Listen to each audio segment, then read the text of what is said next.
Hello, I'm Matthew Malcolm with American Vineyard Magazine, reporting to you from the Grape, Nut, and Tree Fruit Expo held at the Fresno Fairgrounds.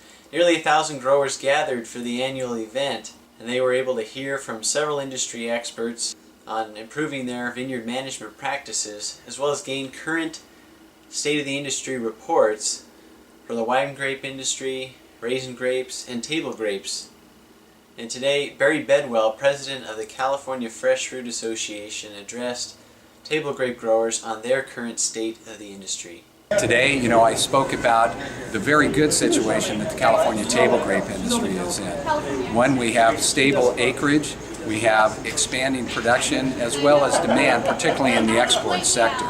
So things right now are looking very positive for table grapes in that prices are continuing to move in a forward manner. Acreage and the amount of growers is stable, and there is a development of newer proprietary varieties that are very consumer friendly. So things at the basic level for California table grapes, as well as many other permanent fresh fruit crops in California, is very strong, and the immediate outlook is good. However, the challenges facing California really revolve around some mega issues.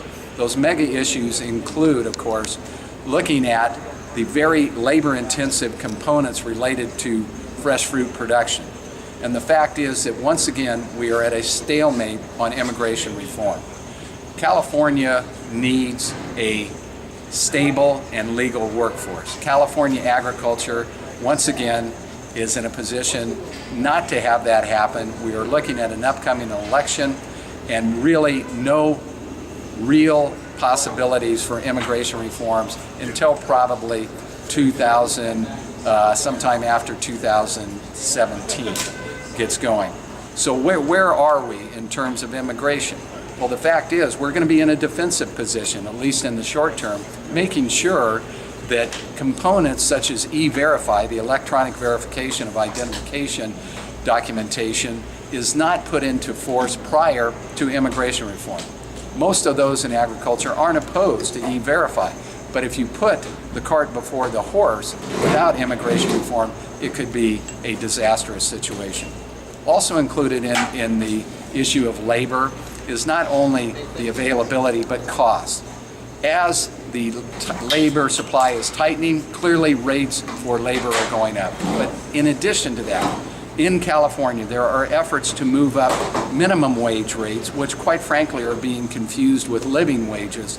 And even though minimum wage is not California agriculture's issue, it will have a profound impact on all levels of California farm production cost stages.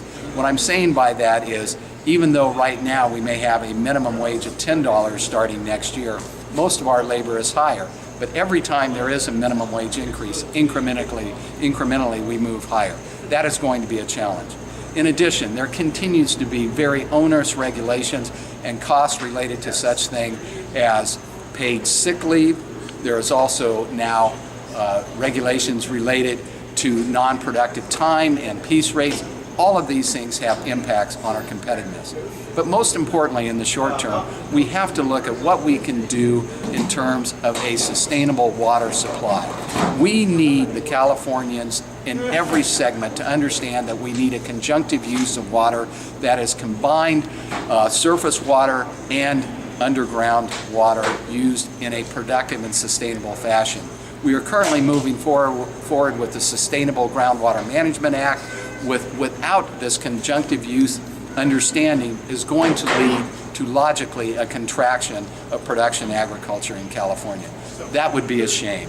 Here we have the most productive land, and when you put water with it and the climate we have a God-given gift.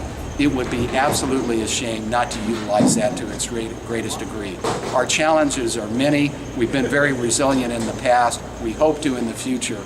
But mostly we need an understanding of the importance of California agriculture and a domestic food supply.